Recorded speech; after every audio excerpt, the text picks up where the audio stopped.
According to a timeline assembled by University of Texas at Austin researchers, the Chicxulub asteroid struck a shallow ocean some 66 million years ago, hitting it with a force of 10 billion atomic bombs. The blast set the land ablaze, igniting trees and plants up to thousands of miles away. Although the asteroid caused destruction at the regional level when it hit, the impact itself was not what killed off the dinosaurs.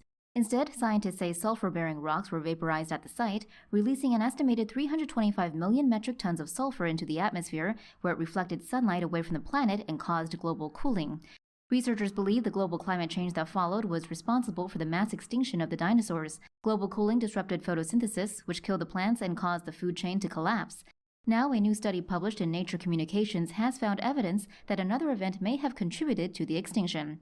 The University of Michigan-led research collected and analyzed ancient fossilized shells from around the world, finding evidence of both ocean warming and high mercury concentrations when they were formed 66 million years ago. These measurements are both symptoms of volcanic eruptions. They align with the onset of a series of violent eruptions that created India's Deccan Traps formations, starting before the extinction and lasting on and off for about 1 million years. Mercury is toxic to humans, fish, and wildlife. The levels researchers found in the ancient shells were found to be roughly equivalent to those in modern shells from mercury-polluted industrial sites. Scientists believe that such a level of global mercury contamination indicates a volcanic climate change was already present before the extinction and may have merely been accelerated by the impact event.